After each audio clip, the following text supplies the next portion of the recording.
Hey, you guys, thank you so much for joining for this very special last of season 5 episode on what to do when instincts take over. If you are listening to this live on Apple, this is our typical subscriber series episode.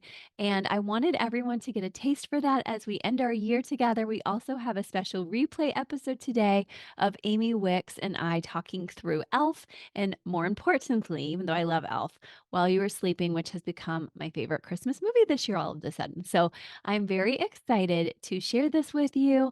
And I am so glad and hope you had a Merry Christmas or whenever you're listening or watching. I hope you are having a good season. We have kind of gone through a long Advent season. It felt a little longer this year, also shorter in the sense of how busy we all were, but just longer in the sense of the darkness. And I felt like there was just through the whole season themes of darkness to light. And I hope today's episode can follow that as we bring to light hope for you and your relationship after what might be a long season in middle marriage or early marriage or even pre marriage. We have all kinds of seasons like that. So when our instincts take over, it can really be a hard piece of our work together. So I want to make sure you guys have awareness for what to do when that happens. We'll briefly go through the three instincts so you can pinpoint which ones are hitting you the hardest right now. And then we can also from there help you to rise up into the thoughts and the emotions that need to be walked out so that you're not just instinctual in all you're doing. So, before we get to that, on these subscriber only episodes, what we usually do is we end up allowing ourselves a moment to take a nice deep breath. So, I'm going to have you do that with me today, just as a way to get started. So, go ahead and wherever you're at, allow yourself just to be very casual with me, very cozy. Take a nice deep breath and allow yourself to just take a moment to pause. So, take that nice deep breath in and out as we welcome in focus together and learning and getting your oxygen all the way to your brain. So go ahead and take another nice, deep, regulating breath with me. As we go ahead and do this casual, fun episode together. So, I really hope you had a good season. We also always start out with something positive from the last part of our week because before we move ahead, we like to look back to see out of all of the turmoil and the hard pieces that may be forefront of our minds at this time of year, just to say, let's look back and see what was good. It could be something as simple as your aunt's piece of pie. It could be something as amazing as an epic vacation, but just think back on the last week or so as to what blessed you, what really stood out to you. And maybe some of you, Christmas was that, just all the special memories of Christmas. We definitely had a lot of those in our house. We had a special memory that stands out to me is I love music. I love to play music. I don't play it very often. You don't hear me talking about it very often, but I play tiny bits, and I do mean tiny bits of piano and clarinet. And um, Hannah taught me a new guitar song. So that was really fun as a piece of joy from my, ancient kind of years to just bring forward and to say, oh my gosh, I had so much fun playing a little bit of music. And I allowed myself to come into the SX instinct in the sense of trying something new. If you've been following the subscriber series, you know that the sexual instinct is not just about merging sexually or in deep conversation, but also trying new things, having new adventures. So when Hannah suggested I play the song from our favorite movie, or one of our favorite movies, of course, Lord of the Rings notwithstanding, but The Secret Life of Walter Mitty, it was really fun for her to think of the David Bowie Space Oddity song with me. And I'm like, oh my gosh, I have to learn to play that song. And she taught it to me on guitar. So it was so fun to play it for Wes as just an extra bonus gift. And I really thought that was like fun. And sometimes as a parent, we have fun just watching our kids open presents, but it was also just fun to invite in a marriage blessing in this just unique way. And the other reason, by the way, that I thought of it was Wes had said on the list when we were going through the 7 love styles and what we were each feeling for gift giving, because this year, Trudy did a nice post about that. Wes was like, I like emotional gifts that are sentimental and homemade. And so that really triggered me to shift a little bit instead of the typical type one straightforward gifts. I was like, oh, okay, got to like get on that because that's something that's right up my alley. So it was really cool.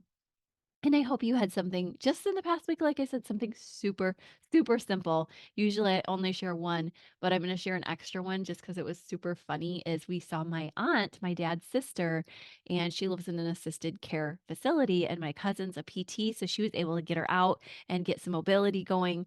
And we got to meet her at a restaurant, and she was being so silly and goofy. And I remember where we have our silly, me and my kids, and also Wes, but we have a very goofy sense of humor. And we would say to my aunt, like, do you have any words you want to teach us in Croatian? And she would be like, she would be like, I hate to say it, but then she would say something. And then it wasn't like very nice, like where she's like, Lupa means pretty and Garda means ugly. But then she would say like potty words too. And we are just like, don't say it if you don't want it. Like she would be like, well, what does that mean? And then she'd go, hate to say it. So it was cracking me up because I was like, oh my gosh, what a goof. No wonder Hannah still tells potty jokes at 18. And I still laugh at them at 44. So I just really had a good time thinking about like, oh, we had some very endearing moments. And yes, there were some hard moments. And maybe you had some of those too very awkward family moments where you're just like, okay, maybe we've set some boundaries and there was some awkwardness around that. So I know that was there, but take a moment to think on something that was delightful or fun or silly right now. And I'll just give you a moment to do that too.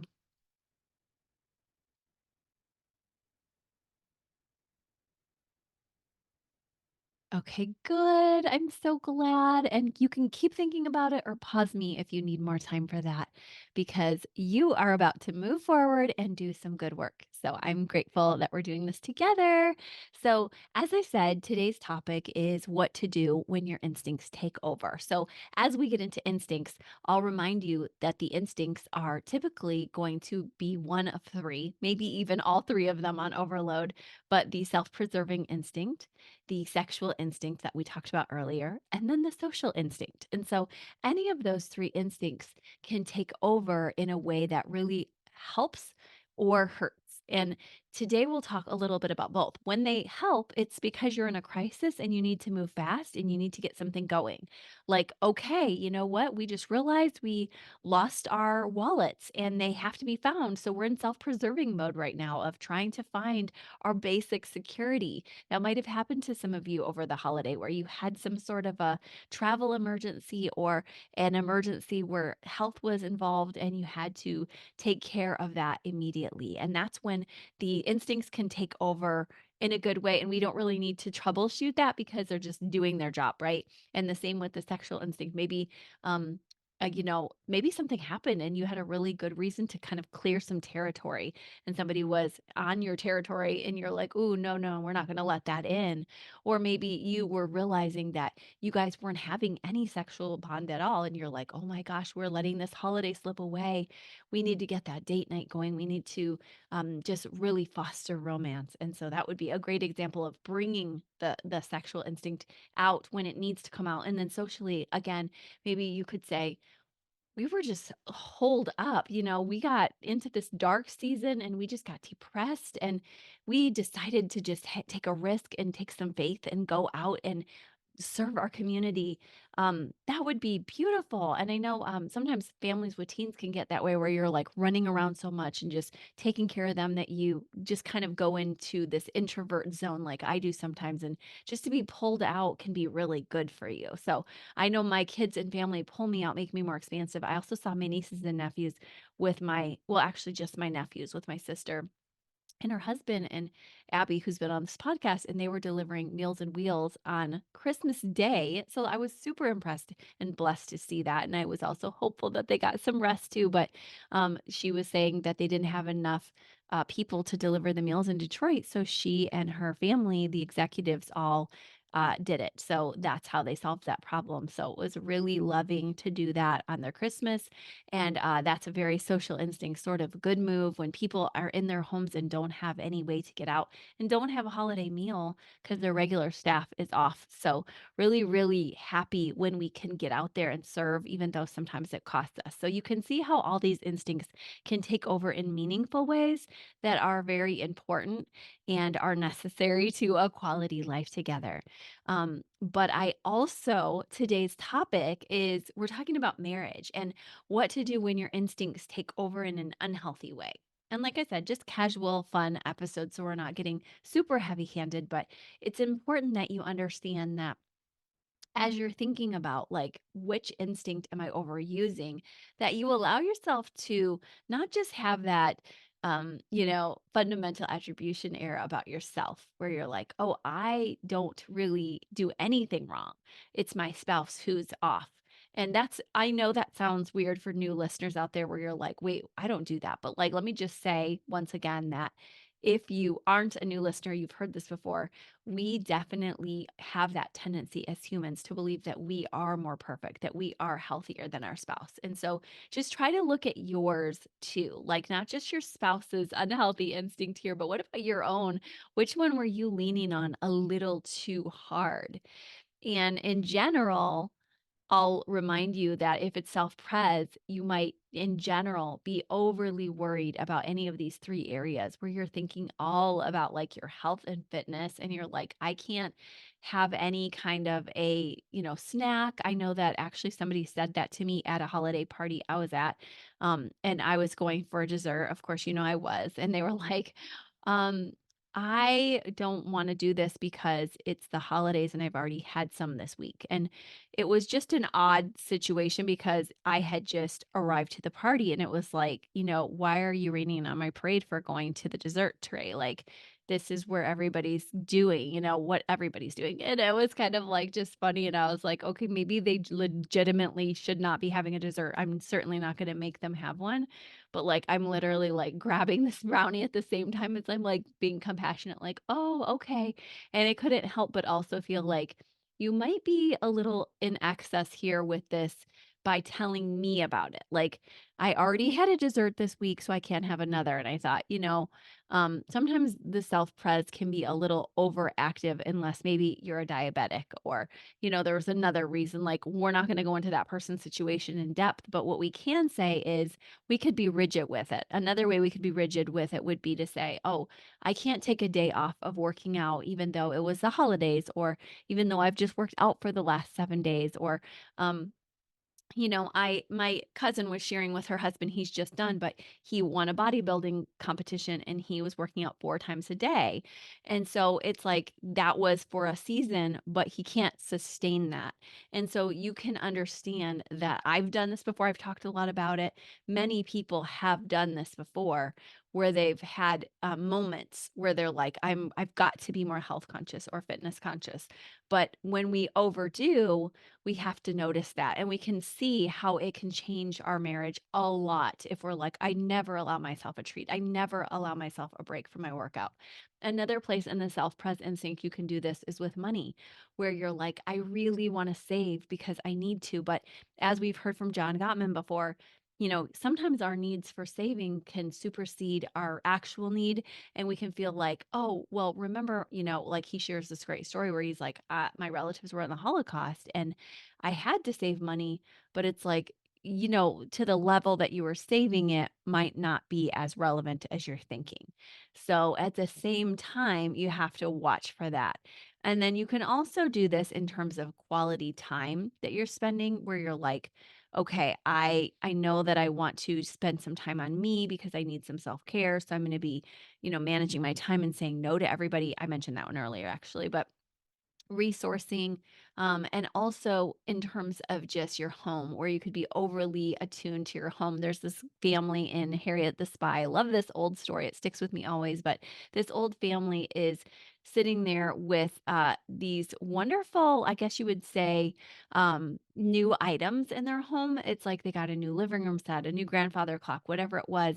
They only really used it or got it out when family or friends visited. Otherwise, they just sat and made their home beautiful and waited for people to come, but never lived. So if you're overactive in the self preserving instinct, I've just named lots of areas where it can happen: the health and wellness, the resourcing, the energy, the time, the finances, the home, the beauty, the comfort. These are things to look out for. Like if you're getting too deep into any of these one areas for survival, then it's going to be a problem in your marriage. And looking at that with balance is the first step. And I'll share the final big step after I go through the other two categories too.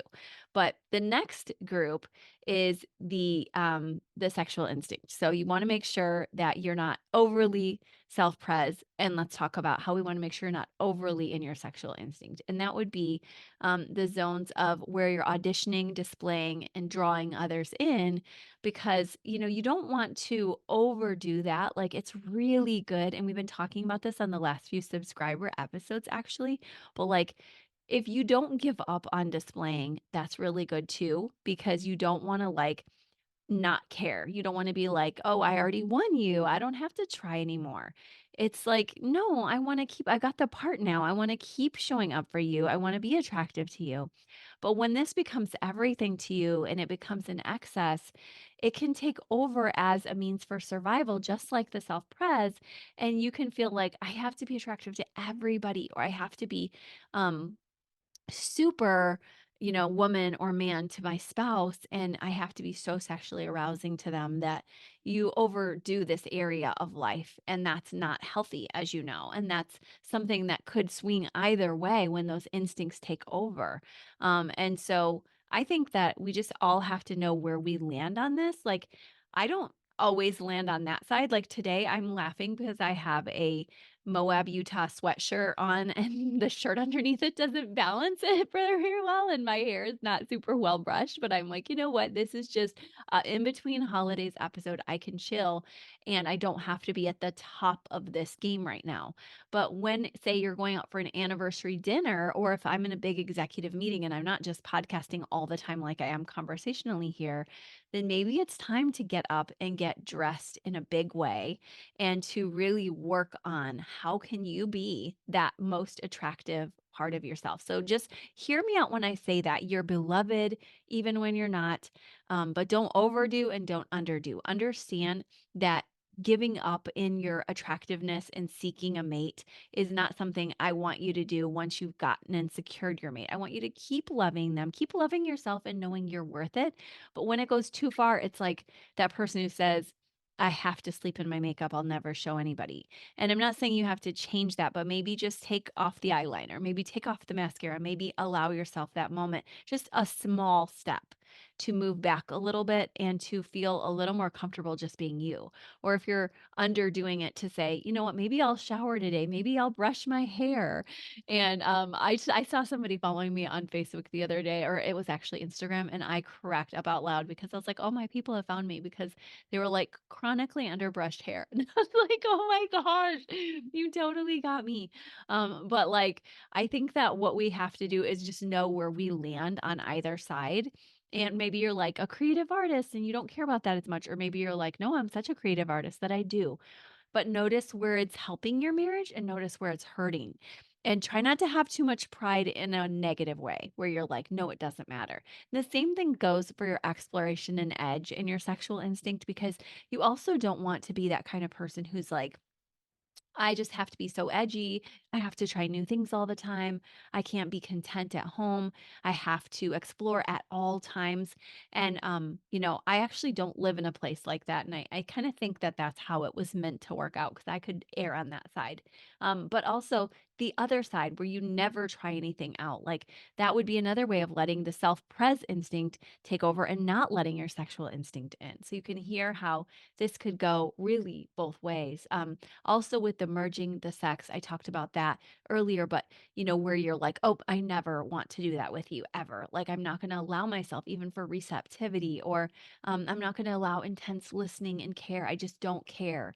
But to be like, I don't maybe now, but I'm going to choose to love you. Like that's actual love and sacrifice, to listen to something you weren't planning on listening, to lean in. And this is back to these John Gottman conversations that we've measured for, in research, to say, man, like, here I've seen it qualitatively in my sessions, but he's actually put the electrodes on people and he can see with over 90% certainty about divorce rates when you're not leaning in and listening intently. So keep that in mind for your sexual instinct, that this deep listening, this deep care and merging, making time for it, but not causing it to be all your time where you're like groping at your spouse and not giving them space, as well as merging and the listening, and as well as displaying and adventures. So these are ways we want to balance with the instincts, that we remember them and that we don't overuse them. Now, with the social instinct, how this can look when you are overusing it and this instinct is taking over is you're just caring for everybody out in the community and not your partner. And I hear this one a lot in sessions because it hurts. It hurts when your spouse does this. It hurts when you're like, I'm just at home and the spouse doing it. It doesn't immediately hurt because they're getting a lot of validation and support. And so it feels like breath. It feels like life to them. And it feels so healing, just like it does for those who are very sexually drawn or very self preserving drawn. But the drawback is it doesn't help you either to not have a grounded space at home or the ability to be by yourself, to be able to be comfortable in your own skin. So even just taking a step back, like saying no to one thing in the week, if you normally say yes to seven, saying yes 6 times, and seeing how it blesses your relationship. And it actually might for you guys to see, oh, I'm remembering why I say yes 7 days, because we're fighting every time I come home. So then you guys can figure that out together. Oh, maybe we need more positivity. Maybe we need a date instead that day. Maybe we need to do something relaxing. Let's get in the jacuzzi together. Whatever it is, you guys have your rituals. It might be a walk, it might be a hot meal, it might be something where you savor a book together after dinner. But it's really nice to start looking at why the social person is out a lot and then just trying to fill that in together in a different way. And then the other piece of that would be, of course, like I said, if you're not very social and you're not heading out at all, that's important for you to ask yourself that very opposite. And even if you have agoraphobia where you're not literally leaving the house, like my sister used to struggle with, you can truly find other ways to get support for that from home counselors and such. So don't ever think that there isn't hope for you if you're even struggling greatly mentally too. It's so important at this time of year to know that there are people on both sides of this and there's hope for you. And there's hope for you even if you're just like, but I'm so busy, I'll never be able to slow down. Yes, you will. And you know what? You're going to be able to go a lot longer when you also slow down. So, and when I say longer, I mean like long term, you're not going to burn out. And trust me, I've been there. So I know this to be true. And I had to allow myself, after many days of running around this Christmas season, I was really happy to get some time to just chillax. And I needed that because I was like, okay, I don't like this instinct as much as I used to because it burnt me out. So now just having some time set aside for peace. It was so funny because I was filling out this inventory of what I want to get done each day. And and it was really perfectly timed when I just wrote down instead, like nothing. I want to get peace done today. And I was wishing that the calendar creator had understood that for some people it isn't just more, more, more. It's what's going to bring balance and peace. So I think that that might be something you have to look at if you run a little bit hard like I do, is coming back home and seeing what could be balanced. Or then I can go that opposite. And maybe you too, where you're like, okay, now I'm at home and I need to get out. So keep working on balancing these. But there's one more piece that I said I was going to share with you today. And that is, let's just say that your instincts are all balanced and you've done a really nice job. And you're like, I have my time each day where I take care of my money, or each week, and I am doing pretty well on my self care and I'm doing really well on my sexual instinct. I feel balanced overall there. And then you're also doing really well socially, where you're like, I think I have a good balance, but I still feel like our marriage isn't close, or I still feel off personally. That's a really good time to see if you have any kind of addiction in your life, or any kind of issue that's taking you to a space of trauma where you're still hurting and in pain because there's unaddressed issues in your life. And so that Enneagram balancing is great, but instincts are still going to take over, and you're still going to miss the deeper work of doing your emotional work. Um, and that's important for you to look at if you don't feel okay after balancing. So for some of you, you're like, nope, I already get it. Now that's good. I'm off to the races. But for others of you, just hear me out when I say, if you're still struggling with a lot of anger or sadness or shame, this is a good time for you to get some support online, or with a therapist, or with one of our coaches, because it's really normal to struggle at different moments, and to also need a space to do that. And I also want to welcome you to our freebies page at enneagramandmarriage.com, where we have all kinds of resources for you, including my refresh prayer cycle, where you just write out your prayers, or you can do this one out loud, but you really allow yourself to grieve, then you allow yourself to come into gratitude, and then planning, and then you get into your day. So that's one way of doing things. Another way, like I said, is getting a therapist or a coach to support you. And another way is we have our five session basically classes coming up January 11th, 2024. So make sure you get on board with me and teaching you live if you're that type of person who's like, I'm going to have some live questions, because I'm going to be walking through my book, The Enneagram in Marriage, so that you can truly find the depths of, okay, I see that I wasn't maybe balanced here, but there's more layers to what I'm walking through. And you can talk to me about those. And I'm excited to get to do that with you, because that's what it's for, is for you to get the deeper dive support at a fraction of the cost of coaching. So make sure you check that out. Make sure that you understand that you're not broken in a way that's not repairable. Everybody has imperfections. Nobody is perfect. Everyone is on the journey. But if you're seriously dealing with a deep mental health crisis and it's very severe, the first thing I want you to do is get a hold of your local 911 and really go for the help there. But otherwise, your local mental health, our coaching course, you are not alone. This refresh prayer cycle, where you can allow yourself to be bold and to name what's going on underneath, and to do your work on how am I going to start new rituals, new routines. And you can even head back to our episodes from earlier this year. We talk in January, earlier 2023, about how to walk into new habits from James Clear's Atomic Habits. And we're going to continue journeying together in season 6. But I just wanted to let you know that we have all these ways of supporting you if you're like, my balancing isn't quite enough, Krista. So I just want to say I'm so proud of you for all the work you've done this year. So very thankful for this amazing journey, this whole season with you guys. It's been a joy to write the book, to get it out there. I was really processing that this week and just saying, it was for my core community, and that has been achieved. And that makes me happy in the way of like relief. Like, whew, my core community has something really exactly what I hoped they would have. And I'm grateful to Baker Books for being a huge part of that. As you know, we're better together. So thanks for supporting. Thanks for sharing it. Thanks for reading it.